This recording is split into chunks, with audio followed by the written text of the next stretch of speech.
Hey everybody, I'm William. I'm Keena. And we are the Nerdy Weds. And today we are going to be discussing, again, using the day of Vlogmas to determine the number of board games we're talking about. Oh, I thought you weren't going to allow that. I wasn't. What happened? What happened? I was what overruled. What happened was... all of our personalities voted against me. Exactly, as well as our supervisor, Vader. Yeah. So welcome to the Nightmare Before Christmas episode of the Nerdy Weds Vlogmas. Day 13! Yay! And you actually came up with this Vlogmas today, the theme. Yeah. Because... Trying to figure that out. Because it's we didn't finish our horror movie games for October, and it's day 13, so why not do a Nightmare Before Christmas kind of thing? We're trying not to start things and not finish them, and we had 5 categories of horror-themed games that we wanted to talk about, and we only did 2 of the 5. So we're going to finish those other 3 categories today on the 13th day of Vlogmas. The first category is icebreaker games or quick games, because whenever you're at a party, people trickle in at different times, and so at a board gaming party we like to do icebreakers, so it get people in the mood of playing the games, and then it also gives other people time to show up before you play the big party games. So for the icebreaker category, I have 4 games, and I'm going to start with Gloom. And you'll notice here I have 2 boxes, but that's because one is the regular Gloom game, and then the other one is the miniature version, which is basically the same thing, but just Munchkin. So it's the Munchkin Gloom. Good to travel with. So how this game works and why I like it. Oh, actually, wait. He's shaking his head because I was the one who said we're not doing, these categories are not for how to No, I'm shaking my head because the little box is the regular Gloom and the big box is the Munchkin Gloom. Munchkin doesn't mean it's in a small box. I don't like Munchkin, and he'll attest to this. So I pretty much zone out of anything that is Munchkin, and I didn't even have I didn't even have Munchkin on my list. I just had regular Gloom. So I had my boxes out. Next thing I turn around, I have 2 boxes there, and he's like, "Oh, since you're talking about Gloom, you might as well talk about Munchkin too." I hadn't planned on it. I don't like it, you guys. Maybe that's a separate video. But anyway, this is not a how-to or a playthrough. It is just recommendations and why we like it. If you want, especially with all these games we're talking about today, if you want a more detailed how-to or playthrough of any particular game, let us know in the comments and we'll do a future video on it. Anyway, Munchkin, I like it because it is a storytelling game with a twist. So you play this game and you're talking about how sad and horrible your family is, and the opponent's objective is to say, "Oh no, your family's not sad or unhappy or gloomy. They're happy, they're ecstatic, and here's how and here's why." And so you're continually trying to mess up your own family by making them gloomy.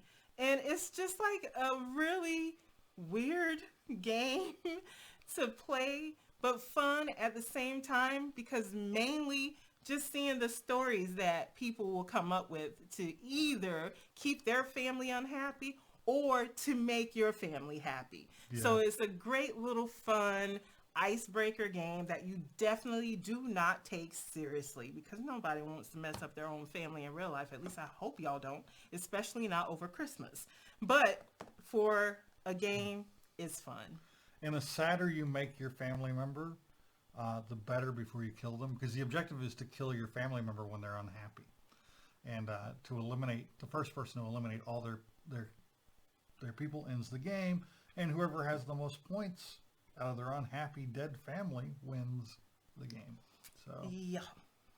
It's good, morbid fun. It's morbid. It really is a It morbid is game. so And you sit here and funny. you talk about it like, this is a really morbid game.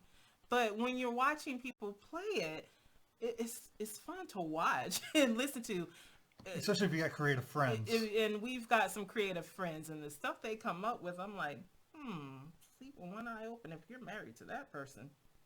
All right, I am going to move on to my next one because I get to do that. And so my next one is Night Eternal. And guys, look how cool this box looks. It's got my colors. It's like the black and red, but it's like that maroonish red. I just love the look of it. Blood. Can you think what, and I'm not asking you this, I'm asking them. Just think for a moment, what do you think this game is from? Because it's from a TV show. You don't have to think that long because I'm going to tell you. It's from True Blood. And back in the day, this used to be my favorite show. And the sad thing about that, I never finished the series, but I'm going to because they're talking about doing a reboot of the show that's in the works right now. So I have to finish the original. And this game is an awesome themed game, and that's why I recommend it for an icebreaker, because not only is it an awesome theme, but it is fairly quick, and it's a card game. It's a trick making card game similar to spades, but you're using jewels, which represent blood, to bet on the tricks. So it's just very simple, but also very thematic and also very fun. So I recommend this at your little get together, whether it's a horror get together or Christmas, to go ahead and play this as an icebreaker before you break into your longer and bigger games. And apparently this game is based on a game that was actually played by the vampires in the show, the Night Eternal card game that they played. Yes, very, very cool. All the cards have artwork on them and stuff. It's pretty cool. Now, the next game that I want to talk about is Zombie Dice. And out of all of the ones that I'm going over today, this one really is the quickest, and this is the one that I recommend the most as an icebreaker game, because anybody can jump in and play like that. You're just rolling dice, and then you are determining which of those dice that you're going to keep and to add to your numbers to try to get to 13 before the other players. I am definitely not going into detail with this game because we did play this one. We played it drunk, but hey, we still played it. So over one of the Vlogmas days, we're going to play that video. So, you know, we'll do a vlog still and talk about some stuff, and then insert the clip of us playing this game so you can see in more detail how it works. Hopefully we get the gist of it through our drunkenness. Did we? Do you remember? I think so. It's a very simple game. Yeah, so I'm talking about when we played it. You're trying not to get shot in the face 3 times, and other than that, you're trying to push your luck with getting as many brains as you possibly can to score. But every time you roll a dice, there's a chance you're going to roll that 3rd shotgun blast to the face. Mm-hmm. So and stay you lose tuned. all your brains until the next round. Until the next round, yeah. So, you know, you can risk it all, or you can go ahead and keep your brains and try to add to your number to get to 13 before the other players. So we're not going to go into detail because, like I said, we are going to show that video. So stay tuned. Stay tuned for that one. And the last one I've got is Lovecraft Letter. So Lovecraft Letter is just a theme, another theme on love letters, and we did Love Letter, and we did play Love Letter in our very first live stream. And if you want to see how it works, go back and watch that video. It is time stamped because Lovecraft Letter plays the exact same way, but it's got it's got a little bit of differences. It adds another mechanic with the insanity, which changes some of the cards to, if you're an insane character, the card does something different than if you are a sane character. But you don't have to play the insanity cards, do you? You don't have to. No, it can play very similar. It does play very similar to Love Letter. Don't get me wrong, but there are some other mechanics that add a little flavor to this one. I'm not going to say it's better. I actually prefer Love Letter better, but I do really enjoy Lovecraft Letter as well. Okay, what he said.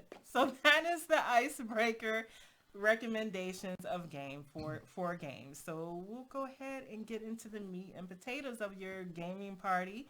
Once you're done with the fluff, the icebreaker, the quick This is games. the hors d'oeuvres. These are the hors d'oeuvres. It's the fluff, Yeah, it's the stuff that, no one cares if they miss it.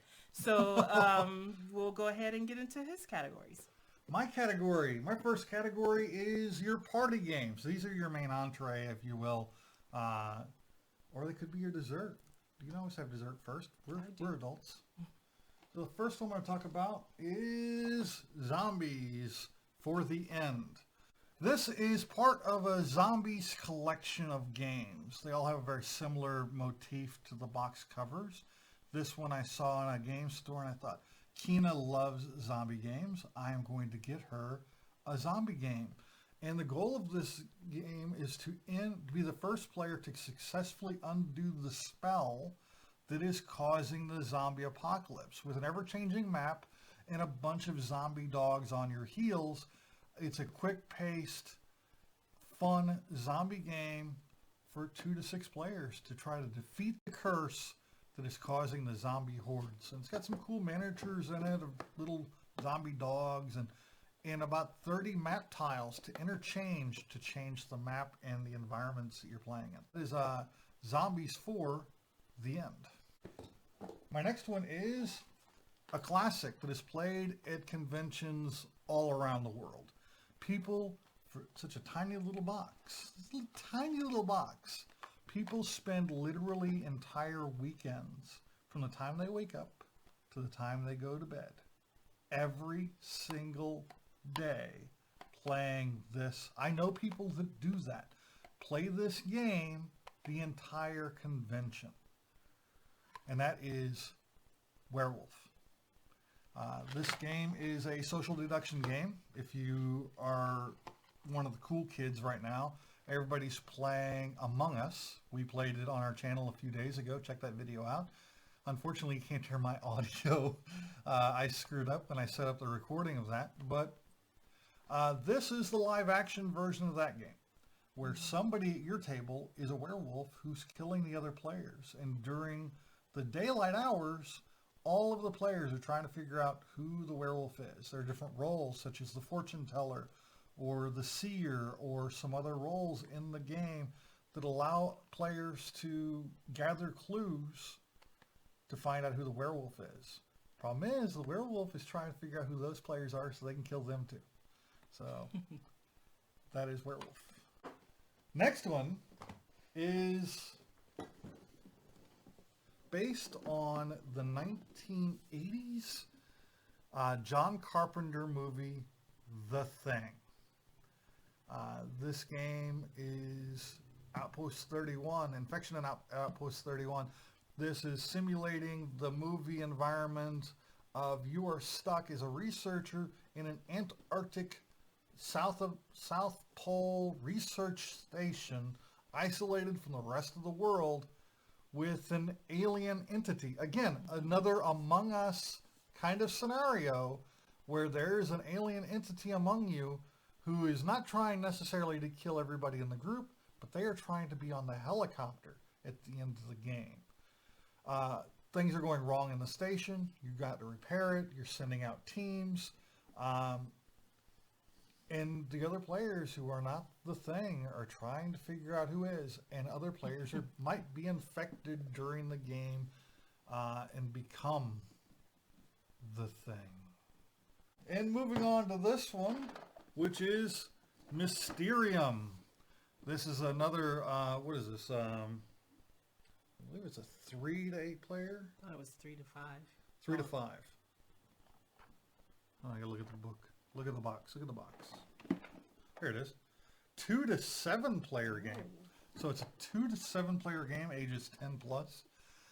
This is very light on the horror elements. You have one character who's a ghost, one player who's a ghost, who is giving out clues to all of the other players while they sleep. They're psychics sleeping inside of a mansion. And the ghost who was murdered is trying to give clues about who they were, where they were when they were murdered. Basically like Clue, the game, that ghost player is not allowed to talk. And this is a lot of fun for groups to play. Again, it's Mysterium, using cards, very much like Dixit. We did an earlier video a couple of months ago, or last month, or something like that, of the board game Dixit, where you're giving out cards that have different artwork on them as clues to, well, not as clues, but you give out a clue and you want people to guess your artwork, but you don't want everybody to guess it. This, you're doing something similar. You're giving out artwork as clues for a murder, for like a murder weapon, a location, stuff like that. So that's Mysterium. It's a great game for 2 to 7 players. And that is the end of the party game category for our horror games. Right. So that starts the next category, which is your 2 to 4 player light horror games. So these are going to be very light in horror, and these are basically 2 to 4 player. And I think I'm starting out the list on this one with Keena's favorite, Munchkin. I've got Munchkin Bites and Munchkin Zombies. These games, Munchkin games, are done by Steve Jackson. Steve Jackson Games. They've been going since I was a kid, used to play GURPS, which is the Generic Universal Role-Playing System by Steve Jackson Games. This is Munchkin. The Munchkin series has a bunch of different ones. They got Marvel Munchkin, they've got Avengers Munchkin, they've got Firefly Munchkin, they've got all kinds of different versions of the Munchkin games out there. But these are our horror versions of it. And as Steve Jackson himself says, this is a game that will let you know who your friends are. And it's usually not the people sitting at the table with you. This is a game of really betraying your friends to be the first person to level 10. It's basically like guys going around a dungeon killing monsters, and you're trying to get to level 10, and you're giving curses and all kinds of stuff to your fellow players to prevent them from being the first one to level 10. It's fun. It's good, clean fun that will piss everybody at the table off. And you will laugh about it for days afterwards. My light horror game is Smash Up, because it really is light on the horror. It depends on the cards that you put in the game. And with Smash Up, you have all kinds of categories you could have. You could have superhero, you could have Cthulhu. And so if you want it to be more of a horror game, you play with the Cthulhu cards, the zombie cards, the witch cards, things of that nature. And what you're doing is you're building your deck to have it be stronger than the other person's hand, their deck. I guess I shouldn't say deck, I should just say hand. And then you're putting your card against their card to be able to win the round. So this is Smash Up, and it's a fun little light horror game that I like to play. So I figured I'd recommend it because I think a lot of other people would have fun with it as well. So moving on to the next one, I am going to skip that one for now and go to Shadows in the Forest. And what? I need to get rid of those stickers someplace else. Shadows in the Forest. We haven't opened this one yet, just purely because we haven't got it on the table yet.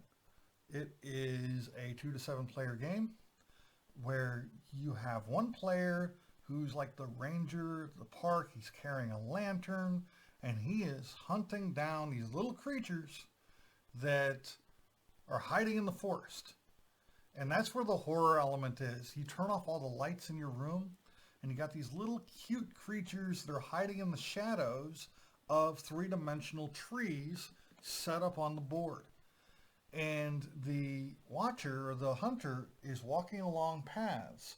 And as he walks, the light shifts in the shadows, and it could reveal one of your little guys. And if it reveals one of the little guys hiding in the forest, he loses his mask. Other players have to then get to that guy to get him his mask back, and then all of the creatures have to be hiding in the same shadow to win. If the hunter is able to find all the masks, remove all the masks from all the creatures in the game, or all the creatures are able to hide in the same shadow, that determines the winner of the game. It's a fun, just really pretty little game that is for really all ages. You know, people of all ages will enjoy it. You can see their children playing it in the box. It's a lot of fun, and it's just cute. And that's Shadows in the Forest. My next one is cute as well. It's one that we unfortunately haven't played yet because we bought it a little bit before the coronavirus hit. So we haven't been able to get together with anyone to play it. And it is unfortunately at least 3-player game. It's 3 to 5. And there's only 2 of us. But, so I'll just tell you why I got it, because it's called Coven. It is witch themed, and reading the description on it seemed to be pretty thematic as well. So I thought it would be a fun one to play. So I definitely wanted to include it in this category because it's a light horror theme. But you still get that feel of horror because of it. And I'll just read from the box since I haven't played it. But it says it includes 15 playable characters, 3 of each class: Earth, Water, Spirit, Air, and Fire. It includes a goddess balance board, 5 miniatures, 100 magic crystals, 10 hidden alignment tokens for the players who dare to change sides. And the gameplay is that you have 5 possible actions as players traverse the circular board with an inner rotating pentagram, changing tactics with each rotation. Coven presents an interesting strategic challenge. Decide light or dark. That scores the most balance defeats the opposing side. But on the dominating side, only the witch that scores the most favor can win. So players must be careful not to invest too much in one while neglecting the other. So it just sounds like a very interesting game, and the gameplay sounds different from anything I've ever played, while also having a theme that I really love. So I recommend it for people who like witches and who want a little bit of feel of that horror without, it being too overwhelming. So that's my last game. I'm done. All right, my last game is Who You Gonna Call? Ghostbusters, the board game. This is a fun game for 2 to 4 players. Actually, 1 to 4 players. Where you are taking the 4 original Ghostbusters through different scenarios, different maps, different encounters, to get them to defeat the bad guys, move on. Not only do they move on to the next scenario, but they increase in ability scores and levels. As they go and complete different objectives, they become more and more powerful towards beating the different ghosts. Each player can control 1 or more of the different Ghostbuster characters to make sure that you have a wide variety of different tactics and tools available to you, because each one of the guys has their own abilities and their own specialties that help out in the game. Also, the Ecto-1 is part of the game. It's a movable piece that you can use to help capture the ghosts and transport your Ghostbusters to different parts of the map. So it's a lot of fun. A couple of buddies of mine have played through a couple scenarios in it, and when we put it away reluctantly because we had another game that we were getting ready to play that we were actually playing that night. This was like, we were using it kind of like a appetizer, kind of like one of the opening board games, or one of the what do you call it?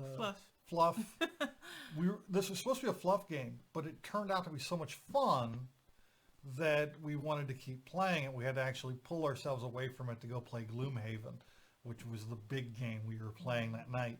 And we almost didn't make it to Gloomhaven because this is a fun game. My only problem with it, only got a certain number of scenarios in here, but I apparently they have some more online that you can get.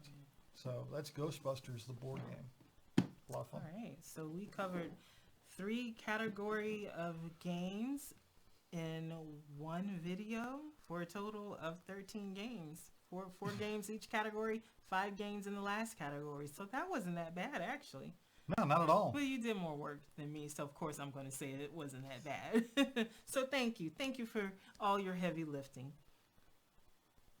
Yeah, that was great. You're welcome. You're welcome, my love. Were you even welcome. listening to me? I was. I was just wondering. I didn't do more work than you. You put together the list. Well, you did an extra game in that last category, and I had the light. Well, you were I had the welcome, my love. icebreaker categories. You know, that was by design. I'm not gonna lie. But listening to the description of all the games, the one I would want to play the most, just based off the description, was the Shadows in the Shadows Forest. in the Forest. Yeah. Yeah. We gotta get that one on the table. That one looks like a lot of fun. Played it in the past. We just haven't opened this copy. I played it at Dice Tower. Played one round of it. It was kind of, I was passing through, and somebody's like, "Hey, do you want to control one of these guys for a little?" And I did it for a few turns. It was a game I was able to jump in and jump out of without really much interruption in the game. Okay. It's not one of those games where you know, you're playing a character with a strategy and stuff. It's you're moving around a little ghost-like creature, little cute little masked ghost around the forest, and so it was great. It was fun. I got to see how the mechanics worked in the game. It was kind of a demo kind of deal, and I enjoyed it. And I can't wait to play it with a group. Sounds fun. When we finished, we can check off that box for the Halloween categories. We finished it during Vlogmas, during Christmas, but hey, it fits because those of us who like horror, we may get together for the Christmas holiday and still play horror games. So it all still fits. So let us know in the comments which one of these games, because we went over a lot. I know you guys want to know how to, or see us do a playthrough of at least one of these games. And if you want us to do of even more, let us know in the comments, because it will be a future video. That's what we're here for. That's what we enjoy doing. So I know I'm done. I'm Keena, but I am done too. What about you? Oh, I'm finished, and I'm also William. And that's all I've got. So until next time. Stay geeky. Stay nerdy. Stay nerdy. And geeky.